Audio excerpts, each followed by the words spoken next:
सुरुवातीला बातम्या आहेत अवकाळी पावसासंदर्भातल्या। अवकाळी पावसानं मुंबईला आज चांगलं झोडपून काढलेलं आहे। जोरदार वाऱ्यामुळे अनेक भागात दुर्घटना घडल्याचे प्रकार समोर आलेत। वडाळ्यात लोखंडी टॉवर कार पार्किंगवर कोसळला, तर घाटकोपरमध्ये पेट्रोल पंपावर होर्डिंग कोसळून अपघात झालाय। वडाळ्यात टॉवर कोसळून 12 ते 13 कारचं नुकसान झाल्याची माहिती मिळतेय। वडाळा दुर्घटनास्थळी सध्या एनडीआरएफची टीम पोहोचतीये। या लोखंडी टॉवर हटवण्याचं काम सध्या युद्ध पातळीवर सुरू आहे।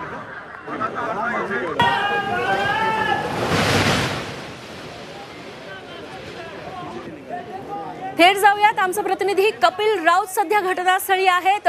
कपिल, वडाळ्यामध्ये लोखंडी टॉवर जवळपास 5 ते 6 मजल्यांचा कोसळल्याचं दृश्यांमध्ये दिसतंय।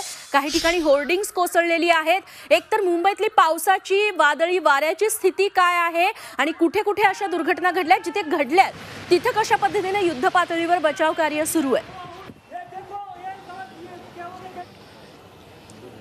नक्कीच आपण थेट दृश्य पाहूया का मोठी अशी पार्किंग जो टॉवर होता तो पडलेला आहे आणि जवळपास 10 ते 12 गाड्यांचं नुकसान झालेलं आहे। सुदैवानं कुठचीच जीवितहानी झालेली नाहीये, परंतु 2 ते 3 जण जखमी झाले आहेत आणि जखमींना इथून बाहेर काढण्यात यश आलेलं आहे। त्यांना इस्पितळामध्ये उपचारासाठी दाखल करण्यात आलेलं आहे। तुम्ही बघू शकता दृश्यामध्ये असं भयानक अशी दुर्घटना घडलेली आहे। खूप मोठा असा टॉवर जो आहे, पार्किंग टॉवर जो पडलेला आहे, इथले जे स्थानिक लोक आहेत त्या स्थानिक लोकांनी त्या इथल्या मदत कार्य केलेलं आहे आणि जी लोक अडकली होती त्यांना बाहेर काढलेलं आहे। आपल्यावर ते स्थानिक लोक आहेत। सर, कशी घटना घडली आणि कशा प्रकारे मदत कार्य केले?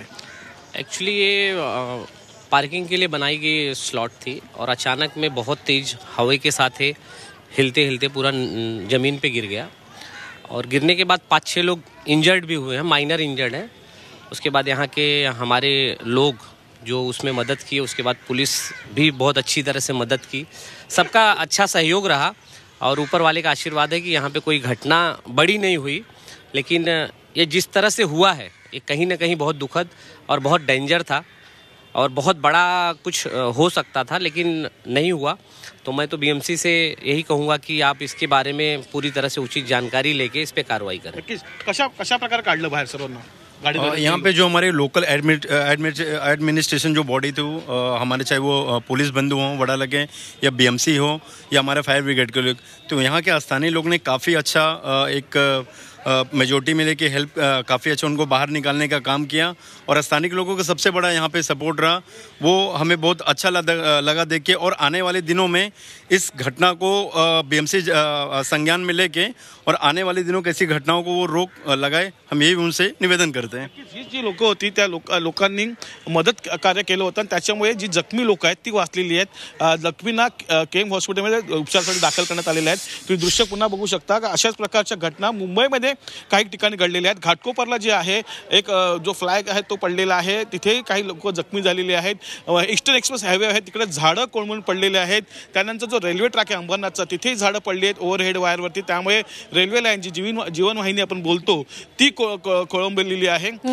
अशा अनेक घटना इथे घडलेल्या, पत्रे पडणे त्याचबरोबर झाडं पडणं अशा अनेक ठिकाणी घटना घडलेल्या, त्यामुळे मुंबईमध्ये मोठ्या प्रमाणात वाहतूक कोंडी झालेली आहे असं आपण बोलू शकतो। परंतु घाटकोपरची आणि वडाळ्याची घटना ही मोठी दुर्घटना आहे असं आपण बोलू शकतो। निश्चित कपिल, जेव्हा पहिली दृश्य आपल्या हाती आलेली होती तेव्हा लांबून हा टॉवर तितकासा मोठा वाटत नव्हता, मात्र तुम्ही जी दृश्य दाखवली त्याच्यावरून गांभीर्य खरंच या प्रकरणाचं वाढतंय। जर तिथे मोठी रहदारी असती, लोक खूप असते तर अनर्थ घडला असता। कपिल, धन्यवाद या सगळ्या सविस्तर माहितीबद्दल।